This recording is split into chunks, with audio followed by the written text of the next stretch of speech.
So hello friends, again welcome to my YouTube channel brain studies. और आज के इस वीडियो में हम करने वाले हैं क्लास 9th जियोग्राफी का first chapter which is India size and location. Okay, इस वीडियो में हम पढ़ने वाले हैं इंडिया की साइज़, लोकेशन, उसके नेबर्स वगैरह और इंडिया के डिफरेंट प्रोमिनेंट चीज़ें हम इस वीडियो में मतलब इस चैप्टर में पढ़ने वाले हैं।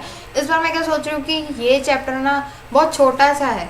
देखिए, जैसे मैं टॉपिक्स आपको दिखा रही हूँ, टॉपिक्स इन दिस चैप्टर बस 4 टॉपिक्स हैं, है ना। तो ये 4 टॉपिक मैं एक वीडियो में कवर कर देती हूँ। तो क्या है ना कि बहुत ही, क्योंकि छोटा सा चैप्टर है, इसमें 2, 3, 4, 5 वीडियो एक्स्ट्रा बनाने की ज़रूरत तो है नहीं, इसलिए मैं एक ही में पूरा चैप्टर कर देती हूँ। ओके, सो इंडिया हमारा इस चैप्टर में हम पढ़ने वाले हैं गिनती के 4 टॉपिक्स। फर्स्ट है साइड लोकेशन, इंडियाज़ लोकेशन, मतलब इंडिया वर्ल्ड में कहाँ लोकेट करता है। ओके, और इंडिया की साइज़ कितनी है, किलोमीटर, सब हम देखेंगे। Okay, India and the world, यानी वर्ल्ड और इंडिया का क्या कनेक्शन है, और इंडिया के नेबर्स, ओके, अफ़गानिस्तान वगैरह जो भी है, हम वो आज इस वीडियो में पूरा ये चैप्टर कंप्लीट कर देंगे एक ही शॉट में। हाँ, सो फर्स्ट हमारा आता है introduction part. So introduction part में हमारे पास है in India is one of the oldest civilization and have a remarkable history. Okay, India world की ओल्डेस्ट सिविलाइजेशंस में से, मतलब ओल्डेस्ट सिविलाइजेशन में काउंट होती है, क्योंकि हमारे इंडिया में हमने हड़प्पा, अगर आपने 8th 7th 8th क्लास में पढ़ा होगा, हड़प्पा सिविलाइजेशन, मोहनजोदाड़ो सिविलाइजेशन, ना, ये सारी सिविलाइजेशन है। ये जो सिविलाइजेशन थी ना, ये वर्ल्ड की ओल्डेस्ट सिविलाइजेशन में काउंट होती है। ओके, और हमारे इंडिया की रिमार्केबल हिस्ट्री है, क्योंकि हमारे इंडिया में ना कई ढेर सारे रूलर्स, डिफरेंट कल्चर्स के रूलर्स, जो डिफरेंट रिलीजन्स फॉलो करते थे, डिफरेंट उनके कल्चर्स थे, उनका खाने का अलग तरीका था, उनकी अलग अलग खाने की डिशेस थी, वो उनके अलग तौर तरीके थे, मतलब डिफरेंट टाइप के। अगर आपने देखा होगा वर्ल्ड हिस्ट्री में, मुगल्स ने राज किया, फिर ब्रिटिशर्स आए ट्रेड करने, पोर्तुगीज़ आए ट्रेड करने, डच आए ट्रेड करने, और जो हमारे इंडिया के थे राजा, जो प्रोमिनेंट राजा थे, जैसे साउथ के चोल्स हो गए, और जो कलिंग के हमारे गुप्त वंश हो गया, ये सब जो थे ना, ये बहुत इनकी रिमार्केबल हिस्ट्री, क्योंकि इन्होंने बहुत सारे काम किए और इन्हें प्रोमिनेंट बनाया इंडिया की हिस्ट्री में। Okay, after the independence of British rule, जब इंडिपेंडेंस हो गए, हम लोग आज़ाद हो गए from British rule, it achieved multi फेटेड socio economic progress. हमारे इंडिया ने फिर बाद में, जब वो इंडिपेंड हो गया हमारा इंडिया, फिर बाद में हमने कई सारे हमारे कंट्री में सोशल और इकोनॉमिक प्रोग्रेसेस की, and also made a remarkable progress in the fields of agriculture, industry, technology and overall economic development. Okay, और तो ये हो गया हमारा इंट्रोडक्शन पार्ट। ना हमारा नेक्स्ट टॉपिक है इंडियाज़ लोकेशन, मतलब कि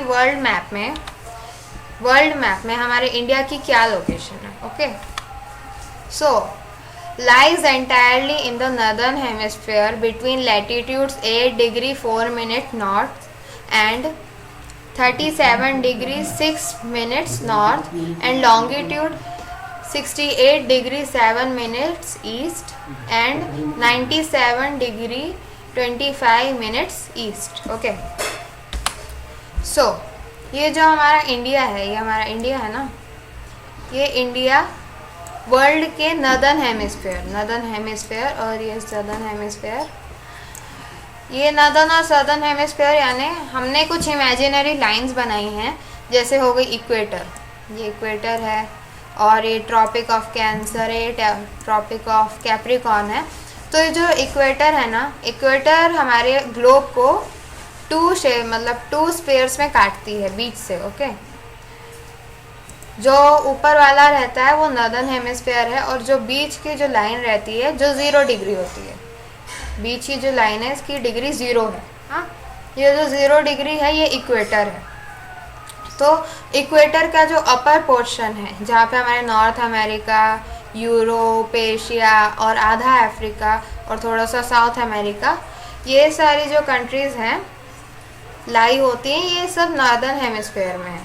और जो सदर्न हेमिस्फेयर है उसमें हमारा आ जाता है साउथ अमेरिका का एक प्रोमिनेंट हिस्सा, और अफ्रीका हाफ आ जाता है, और ऑस्ट्रेलिया और अंटार्कटिका, ये कॉन्टिनेंट्स आ जाते हैं। हाँ, तो हमारा जो इंडिया है, ये हमारा इंडिया है ना, ये नॉर्दर्न हेमिस्फेयर में लाई करता है क्योंकि ये इक्वेटर से ऊपर है।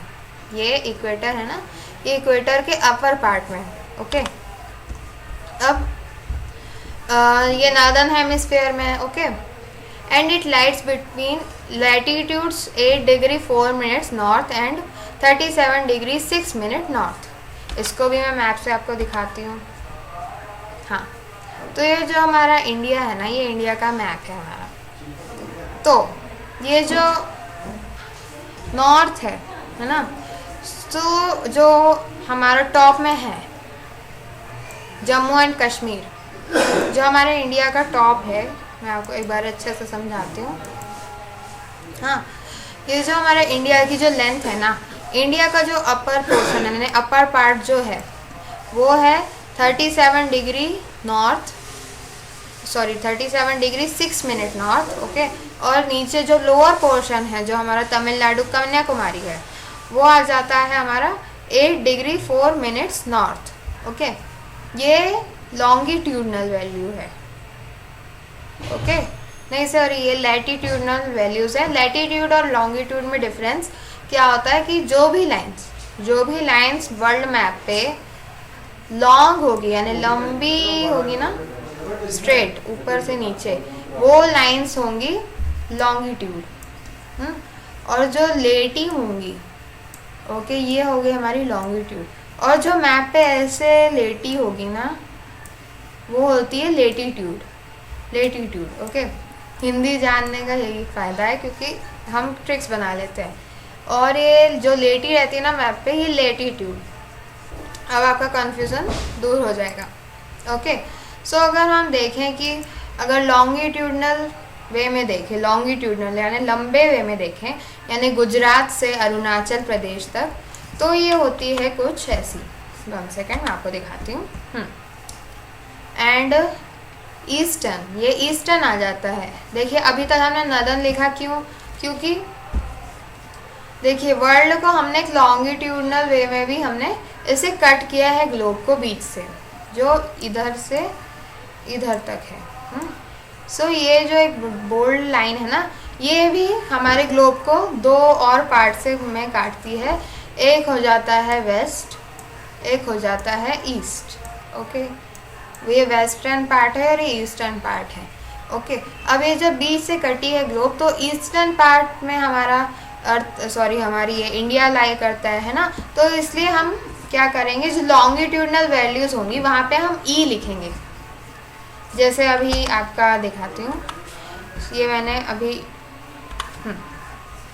इधर भी देखिए, मैंने ये 68 डिग्री 7 मिनट्स ई लिखा है, और ये 97 डिग्री 25 मिनट्स ई लिखा है, क्योंकि हमारा इंडिया लॉन्गिट्यूडनल वे में ईस्टर्न हेमिस्फेयर में लाई करता है और लैटिट्यूडनल वे में नॉर्दर्न हेमिस्फेयर में लाई करता है, इसलिए मैंने एन लिखा है। ओके, तो ये तो हो गई लॉन्गिट्यूडनल लेंथ और लैटिट्यूडनल लेंथ, यानी कि हमारा इंडिया कितना लंबा है और कितना चौड़ा है।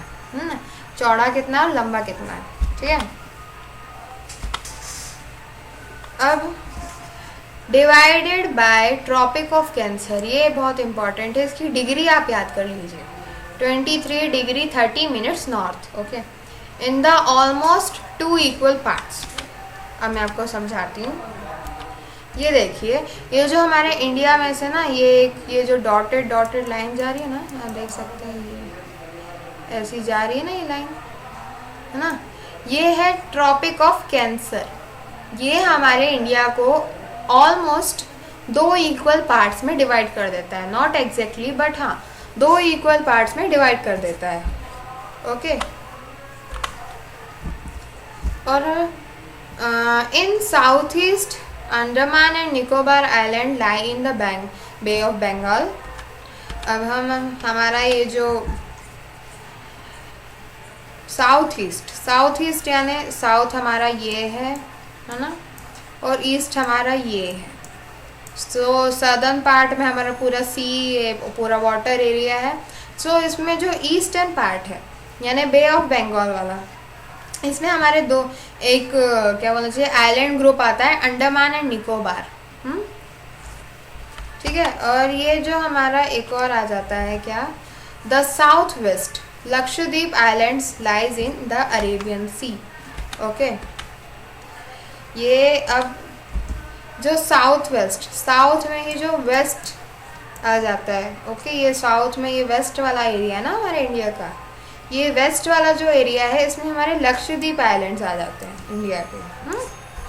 सो ये तो हो गई हमारी अभी पूरी लोकेशन, हमारे मतलब इंडिया में जितने भी मतलब हमारी वर्ल्ड में क्या लोकेशन है हमने वो देख ली है। ओके, अब मैं पूरा एक बार इरेज कर देती हूँ ताकि हम लोग आगे अच्छे से इसमें और अच्छे से चीज़ें ऐड कर सकें।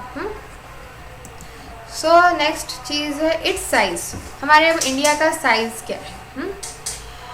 अब total area of India is 3.28 million square kilometers, which is the 2.4% of the total world of area. Okay, ये जो हमारे इंडिया का क्या बोलना चाहिए एरिया है, एरिया ये है 3.28 मिलियन क्या है, million kilometre square. Okay, million kilometre square, ये हमारे इंडिया का क्या है पूरा एरिया। अब ये पूरा एरिया हो गया हमारे इंडिया का। So now what is next. और ये जो हमारा इंडिया है ना, वर्ल्ड का जितना भी लैंड पोर्शन है उसका 2.4% है। Okay, it is the 7th largest country in the world in the terms of land मास। ये वर्ल्ड में 7th नंबर की, वर्ल्ड में ये 7th नंबर का हमारा इंडिया जो है ना 7th नंबर का कंट्री है, मतलब 7th नंबर पे आता है on the basis of land मास।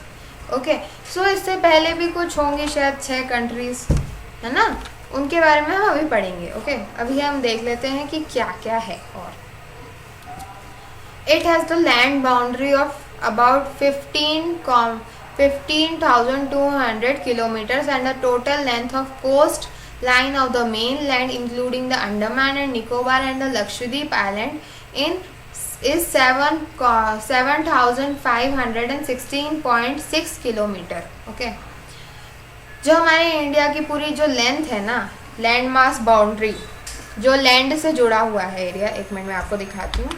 देखिए, ये वाला जो गुजरात का ये वाला एरिया हो गया, ये राजस्थान का हो गया, कश्मीर का हो गया, और ये हमारा उत्तराखंड, उत्तर प्रदेश और बंगाल, ये सब चीज़ें जो है ना, ये वाला एरिया जो ज़मीन से जुड़ा हुआ है, अरुणाचल प्रदेश, ये सब, ये वाली जो लेंथ है ना इंडिया की, ये है 15,200 किलोमीटर्स।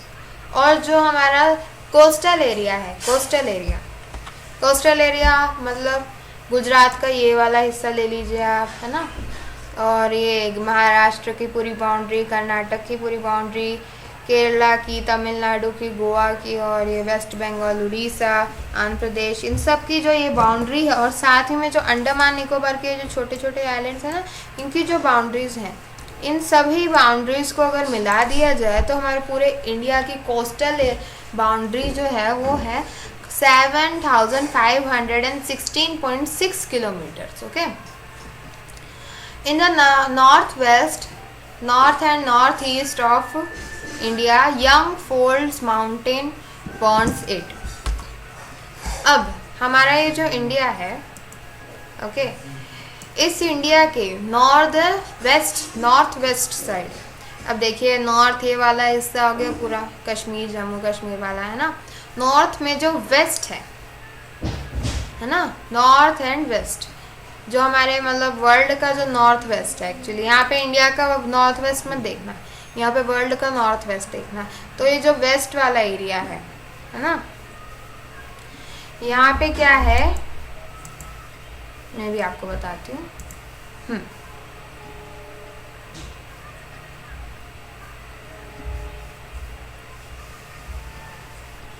नॉर्थ ईस्ट, सॉरी, हाँ, ये जो नॉर्थ ईस्ट वाला जो हमारा इंडिया है ना, ये जो नॉर्थ है, ये पूरा नॉर्थ है ना, ये नॉर्थ में जो ईस्टर्न इंडिया है, ईस्टर्न इंडिया मतलब कि इतना पोर्शन मान लीजिए, इतना, ये जो इतना पोर्शन है ना, ये पोर्शन में फोल्ड माउंटेन्स हैं, फोल्ड माउंटेन्स।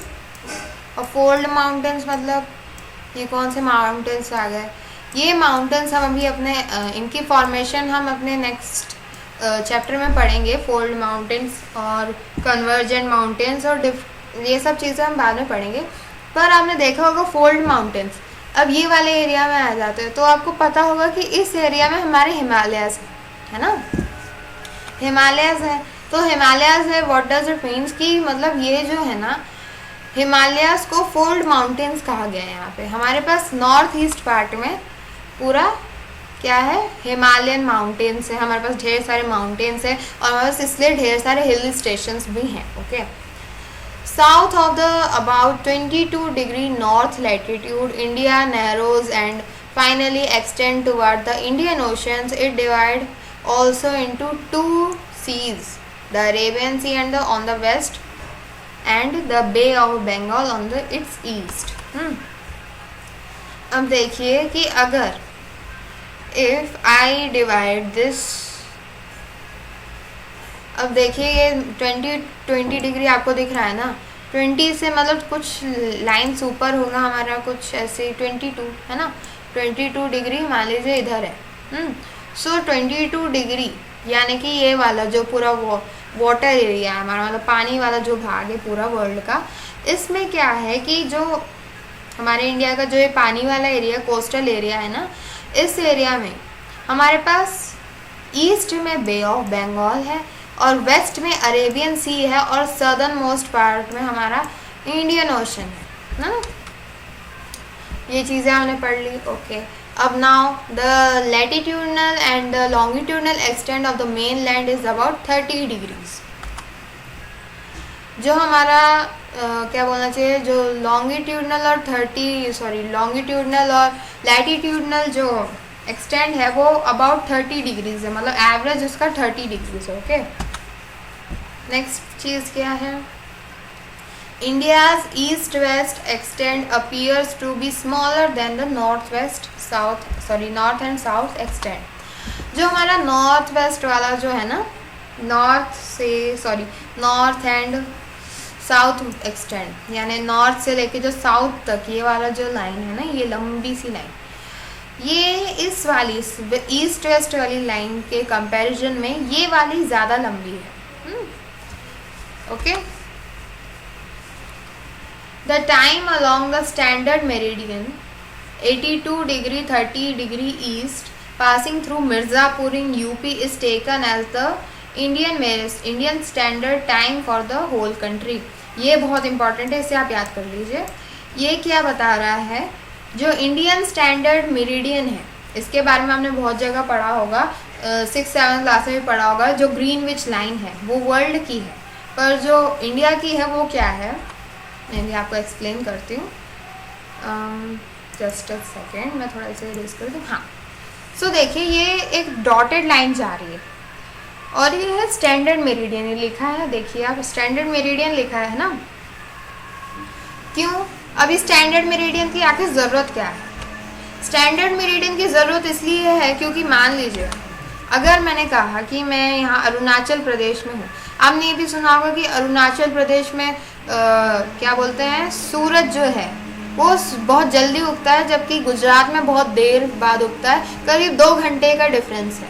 हाँ, पर क्या यहाँ पे अगर 2 घंटे का डिफरेंस है तो मतलब मैं ये कह सकती हूँ कि यहाँ पे अगर 3 बजे उगेगा तो इधर 5 बजे उगेगा। मतलब कि अगर मैं अरुणाचल प्रदेश में खड़ी हूँ और मैंने, अगर आप गुजरात में हैं, मैंने आपको कॉल किया कि मैंने आपसे पूछा कि आप अभी टाइम क्या हो रहा है आपके यहाँ, तो आप बोलोगे 5 PM। आपने बोला 5 AM, मैंने बोला नहीं मेरे यहाँ तो 3 AM है, तो ये कन्फ्यूजन क्रिएट हो रहा है ना। सो अगर इसी कन्फ्यूजन को मुझे हटाना हो, मुझे इसी कन्फ्यूजन को हटाना हो, तो मैं क्या करूँगी, मैं एक पूरा सेट करूँगी ना टाइम, पूरे वर्ल्ड मतलब पूरी इंडिया के लिए मैंने एक टाइम सेट किया है। सो यहाँ पे हमने यही चीज़ की कि हमने इंडिया के लिए परफेक्ट टाइम सेटल करने के लिए हमने इंडिया के एकदम सेंटर से, ये इंडिया का मैप है, इसके एकदम बीच से एक लाइन निकाली जो थी स्टैंडर्ड मेरिडियन, जो यहाँ यूपी मिर्ज़ापुर से होके जाती है। ओके, यूपी मिर्ज़ापुर से ही होके जाती है। स्टैंडर्ड मेरिडियन का डिग्री क्या है, 82 डिग्री 30 नॉर्थ, है ना। सो इसलिए हमने ईस्ट, क्योंकि हमने इसे इसलिए डिसाइड किया क्योंकि टाइम की हमें बहुत प्रॉब्लम हो रही थी, है ना। क्योंकि अरुणाचल प्रदेश को गुजरात से कंपेयर करें तो यहाँ से यहाँ तक का टाइम का डिफरेंस 2 घंटा है एक्चुअली। पर हमने टाइम सेटल किया कि पूरे कंट्री में ताकि थ्रू आउट सेम टाइम रहे, तो इसलिए हमने क्या किया कि एक हमने सेम लाइन डिसाइड की जिसके बेसिस पे हमने एक टाइम डिसाइड कर लिया। ओके, अगर अब मैं आज, क्योंकि अगर मैं आज खड़ी हूँ गुजरात में तो आपको पता चल जाएगा, अगर मैंने बोला गुजरात में कि अभी मेरा 3 बज रहा है, तो आप भी बोलोगे हाँ अरुणाचल प्रदेश में भी 3 ही बज रहे हैं, है ना। सो ये वाले पॉइंट में यही सब कुछ था। अब हम नेक्स्ट जाते हैं, India and the world. India और वर्ल्ड का क्या कनेक्शन है एक साथ। Okay, so India is located in the centre of the world between east and west Asia. Okay, so जो हमारा इंडिया है, इंडिया जो है ना, ये वर्ल्ड के क्या बोलना चाहिए, एकदम मिडल में लोकेट है, मतलब मिडल वाले एरिया के पास में है। ये ईस्टर्न और वेस्टर्न और ईस्टर्न पार्ट के मिडल में आता है। ओके, हाँ, अब हम आगे देखते हैं।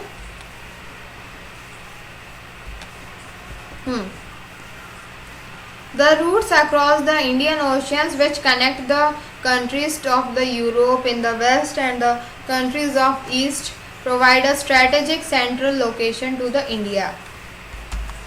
अब जो हमारे ढेर सारे रूट्स हैं ना, अब देखिए इंडिया की जो लोकेशन है ना गाइज, वो हमारे लिए बहुत ज़्यादा बेनिफिशियल है, मतलब हमारे इंडिया के लिए इनफैक्ट बहुत बेनिफिशियल है, क्योंकि ये ना मतलब वर्ल्ड के मिडल में आता है। तो क्या होता है कि जो भी शिप को, जैसे मान लीजिए नॉर्थ अमेरिका से कोई एक शिप आई पानी वाली, उसे यहीं पे वो ऐसा तो नहीं है कि वो एक ही शिप पे पूरे साल भर जहाँ तक जाना है, जैसे मान लीजिए जैसे ऑस्ट्रेलिया जाना है, इस शिप को कुछ कमोडिटीज़ लेके ऑस्ट्रेलिया जाना है, तो वो ऐसा थोड़ी ना कि वो डायरेक्ट ऑस्ट्रेलिया जाएगी, नहीं, वो रास्ते में रुकेगी भी जगह जगह।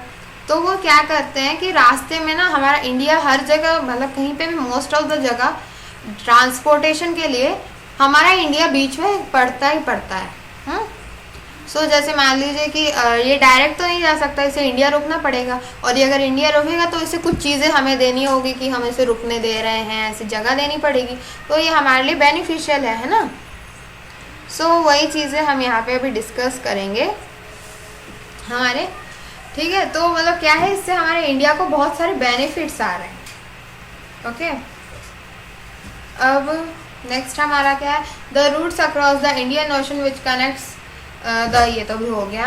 The Deccan peninsula helps India to establish close contact with the West Asia, Africa, Europe and the western coast and with the south east and the east from the eastern coast. इसी कारण हमें मतलब ढेर सारे बेनिफिट्स है, क्योंकि हमारा ना पूरा एक पेनिनसुला एरिया है, हमारे पास एक इतना बड़ा पेनिनसुला है, तो जिससे क्या है कि ढेर सारे रूट्स निकल के जाते हैं डिफरेंट कंट्रीज़ में, है ना।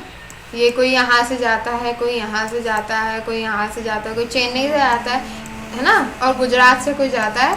तो क्या है ना कि हमारे इंडिया को बहुत सारे टूरिज़्म के लिए, ट्रांसपोर्ट के लिए बहुत सारे टैक्सेस मिल जाते हैं, और हमारे इकोनॉमी को भी बहुत फ़ायदा होता है।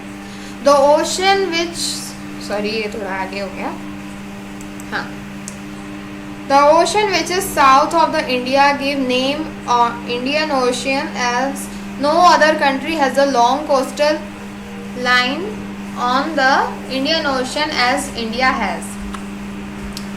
देखिए आप सोचते होंगे कि इंडियन ओशियन का नाम इंडियन ओशन ही क्यों पड़ा, मतलब कि ये वाला जो इंडियन ओशियन है, ये इतना बड़ा ओशन का नाम इंडिया पे ही क्यों पड़ा?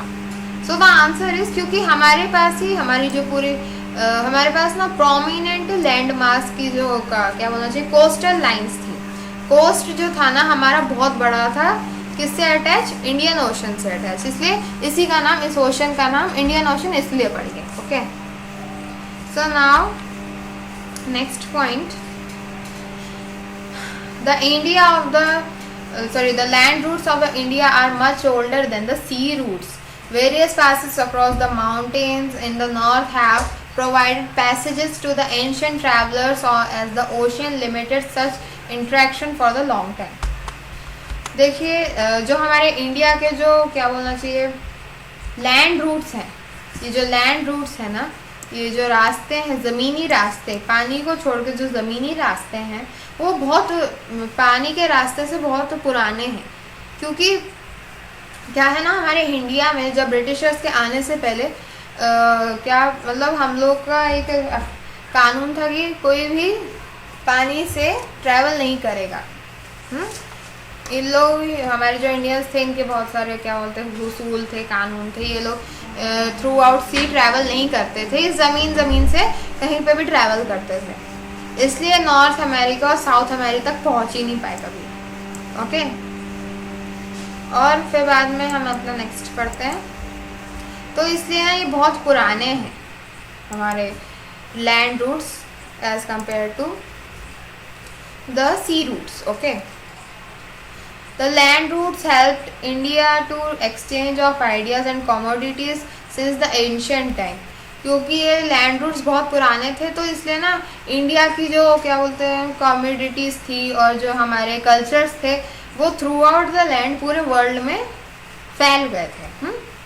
India have propagated the idea of Upanishad and Ramayana, the stories of Panchatantra, the Indian numerals and the decimal system as well as given the spices muslins and the other merchandise to the different countries. ये land routes के कारण और sea routes के कारण हमारे India की कई सारी चीज़ें जैसे उपनिषद, रामायण और पंचतंत्र की कहानियाँ जो आपने बचपन में बहुत पढ़ी होंगी, और जो भी इंडियन न्यूमरल्स थे 0 और डेसिमल सिस्टम, जो डेसिमल सिस्टम था वो डेसिमल सिस्टम, ये और जो हमारे इंडिया का स्मूथ वाइट मसलिन और जो भी डिफरेंट टाइप्स ऑफ कमोडिटीज़ थी वो हमने दूसरी कंट्रीज़ में बहुत आसानी से क्या हमारी वर्ल्ड में लोकेशन अच्छी थी ना तो हम बहुत अच्छे से इन चीज़ों को फैला पाए वर्ल्ड में। Also the influence of Greek sculptures and the architectural styles of domes and the minarets from West Asia can be seen in the different parts of India. अब देखिए जब हम इंडिया से कुछ लेके जाएंगे तो वहाँ से भी कुछ लेके आएंगे, तो हमने वहाँ से ग्रीक स्कल्पचर्स वहाँ से लाए, मतलब ग्रीक जो आजकल आप बड़े बड़े मॉन्यूमेंट्स देख रहे हो जहाँ पे ढेर सारे पिलर्स वगैरह हैं, किसी पर्दे को कैसे टांगना है, ये सारी चीज़ें एक्चुअली ग्रीक से आई है, हमने ग्रीक से लाए हैं इंडिया में ये सारा पूरा idea. Okay, so now it's neighbours. अब इंडिया के नेबर्स की बात कर लेते हैं। Okay, India is comprised of 29 states and 7 union territories and share its length boundary with northwest Pakistan। First हम ये समझ लेते हैं। ओके, जो हमारा इंडिया है, ये इंडिया है ना हमारा इतना बड़ा, इस इंडिया में करीब हमारे पास पूरी 29 स्टेट्स हैं और अब 8 यूनियन टेरिटरीज हो गए क्योंकि हमने न्यू दिल्ली को भी यूनियन टेरिटरी बना दिया। ओके, अब क्या है कि जो यूनियन टेरिटरीज है 8, सॉरी लद्दाख को बनाया है एक्चुअली लद्दाख भी एक अब यूनियन टेरिटरी बन चुकी है। सो हमारी जो बाउंड्रीज है वो कई सारे मतलब देशों से कनेक्ट है, जैसे नॉर्थ है और वेस्ट है ना। नॉर्थ वेस्ट पार्ट में हमारे पास पाकिस्तान है हमारा एक नेबर और अफ़गानिस्तान। और नॉर्थ में मतलब सीधा नॉर्थ में जाएंगे तो हमारे पास चाइना है, नेपाल है और भूटान है ना।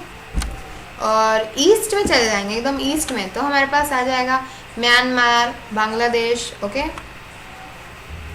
और साउथ में चले जाएंगे एकदम साउथ में तो हमारे पास आ जाएगा श्रीलंका, मालदीव्स, ओके मालदीव्स। ओके, और ये हो गया पूरे हमारे neighbours. Sri Lanka is separated from India by a narrow channel of sea formed by the Park Strait and the Gulf of Mannar। जो इंडिया है ना, ये इंडिया के बीच में जो छोटे छोटे से चीज़ें हैं ना, ये पाक स्ट्रेट और गल्फ ऑफ मन्नार के कारण हमारा इंडिया थोड़े से चीज, ये जो बीच में है ना, ये पाक स्ट्रेट और गल्फ ऑफ मन्नार है बीच में। Maldives islands are situated to the south of the Lakshadweep islands. जो मालदीव्स आइलैंड है, यहाँ पे लक्षद्वीप आइलैंड्स भी हमारे, ओके, यहाँ पे लक्षद्वीप आइलैंड्स और इसके नीचे आते हैं, लक्षद्वीप आइलैंड्स के नीचे मालदीव्स आ जाता है, okay. A peninsula is a piece of land that is bordered by water on the 3 sides but connected to the mainland on 1 side. अभी पेनिनसुला थोड़ा समझ लेते हैं। पेनिनसुला एक ऐसा लैंड मास है जो 3 साइड से, ओके, 3 साइड से पानी से घिरा हो, पर जो उसका 1 साइड हो वो लैंड से कनेक्टेड हो, इसलिए यहाँ पे इतना बड़ा ये डेक्कन पेनिनसुला है। ये ट्रायंगुलर शेप में पूरा एक डेक्कन पेनिनसुला है। यहाँ पे हमारे वेस्टर्न घाट्स आते हैं और यहाँ पे ईस्टर्न घाट्स आ जाते हैं, ओके। हाँ, और अब ये हो गया पूरा, इट्स नेबर्स भी हो गया, ठीक है गाइस। तो ये है पूरा हमारे इंडिया का चैप्टर ख़त्म। नहीं, अभी तो ये बचा है topic. Do you know from chapter. हमारे चैप्टर में कुछ डू यू नो वाले पॉइंट्स भी आते हैं, तो वो भी हम देख लेते हैं, क्योंकि इनसे भी 1 मार्क्स के क्वेश्चन बन ही जाते हैं। The southern most point of Indian union. हाँ, ये है ना, ये बहुत इंपॉर्टेंट है। Indian union Indira point, Indira point जो बोलते हो, गलत बोलते हो, इंदिरा पॉइंट है ये, Indira point, okay. Got submerged under the sea water in 2004 during the tsunami. First आप समझ लो कि इंडियन यूनियन क्या है। सो गाइज, ये जो इंडियन यूनियन है ना, मैं थोड़ा आपको पीछे वाले मैप से समझाती हूँ। किधर गया, हाँ। सो ये जो इंदिरा पॉइंट है, देखिए, जो हमारा जो इंदिरा पॉइंट है ना, वो ये है, छोटा सा है ये वाला। यहाँ पे एक छोटा सा टापू था 2004 तक, जो सुनामी आने के कारण नीचे डूब गया, पानी में डूब गया। सो इंडियन यूनियन है क्या, देखिए, जो सदर्न, अभी मैं बोल क्या रही थी, जो हमारे इंडिया का नॉर्थ का जो सबसे लॉन्गिट्यूडनल लेंथ है, सॉरी लैटिट्यूडनल लेंथ है, सबसे नीचे क्या है, 8 डिग्री 4 है ना। ये हमारा इंडिया मेन लैंड का है। ये जो स्टैटिक्स है ना, ये इंडियन मेन लैंड का है। पर अगर हम आइलैंड पोर्शंस लक्षद्वीप को भी जोड़ लें और अंडमान निकोबार आइलैंड को भी जोड़ लें, तो हमारे पास आ जाता है इंडियन यूनियन। इंडियन यूनियन कब होगा, जब हम आइलैंड्स को भी और मेनलैंड को भी जोड़ के मेजर करेंगे। और अगर हमने इनको जोड़ के मेजर किया, तो जो हमारा सदर्न मोस्ट पार्ट आया वो था Indira point of Andaman and Nicobar, जो कन्याकुमारी से भी थोड़ा नीचे है, पर ये मेनलैंड का कन्याकुमारी ही रहेगा। और पर जो हमारा इंडियन यूनियन का है, तो वो इंदिरा पॉइंट का हो जाएगा, ओके, है ना। ये इंदिरा पॉइंट का अब हमारा हो गया। ये क्यों डूब गए पानी में, अब ये नहीं है जगह, ये पानी में डूब गई है सुनामी के कारण। 2004 में सुनामी आई थी और ये पानी में चला गया था। Since the opening of Suez canal in 1869, India's distance from the Europe has been reduced by 7000 kilometres. जो वर्ल्ड मैप है ना, वर्ल्ड में एक यूरोप ने एक सुएज कैनाल खोली है, तो उससे हुआ क्या है एक्चुअली गाइस, उससे ना इंडिया से यूरोप का जो क्या बोलना चाहिए डिस्टेंस है, यहाँ इंडिया से यूरोप का जो डिस्टेंस है ना, वो 7000 किलोमीटर रिड्यूस हो गया है, ओके।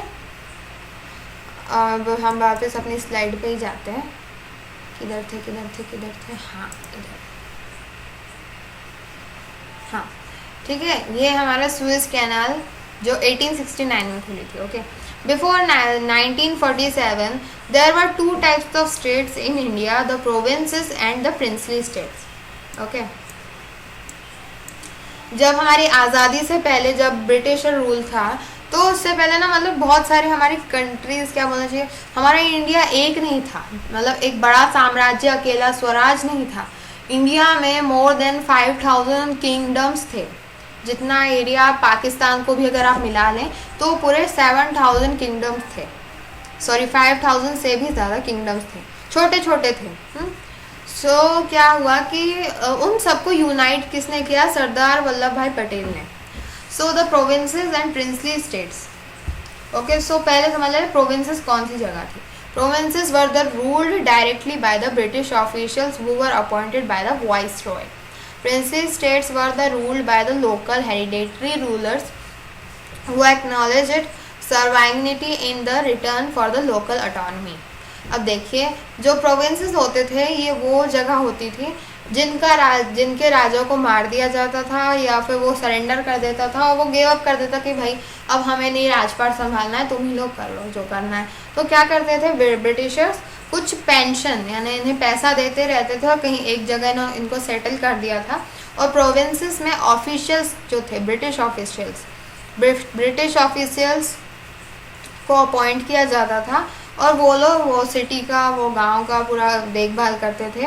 हाँ, और जो प्रिंसली स्टेट्स थे, प्रिंसली स्टेट वो स्टेट थे जो किंगडम ब्रिटिश से हार गए हैं, पर उन्हें ही वहाँ का रूलर किंगडम बना दिया है, वो वहीं का उन्हें मतलब राजा बना दिया है, पर उन्हें ब्रिटिशर्स को मतलब वो ब्रिटिशर्स के हिसाब से ही वहाँ पे काम करेगा, वहाँ पे उन्हें ज़मींदार वगैरह बना दिया गया. ओके, सो अब हमारा चैप्टर हो गया है end. Okay guys, so thank you for watching this video up to last. और कोई भी डाउट है, क्वेरी है तो you can ask me in the comment box. I will try to reply you back. और अगर अच्छा लगा वीडियो तो प्लीज़ शेयर करें, और मेरे सभी वीडियोस अच्छे लग रहे हैं तो प्लीज़ सब्सक्राइब करें मेरे चैनल को, और इस वीडियो को लाइक बटन दबाएं इस वीडियो पे, ताकि मेरे को थोड़ा और सपोर्ट मिले, मेरे को लगे कि हाँ मैं अच्छा कर रही हूँ. Okay, so thank you for watching up to last. Thank you very much.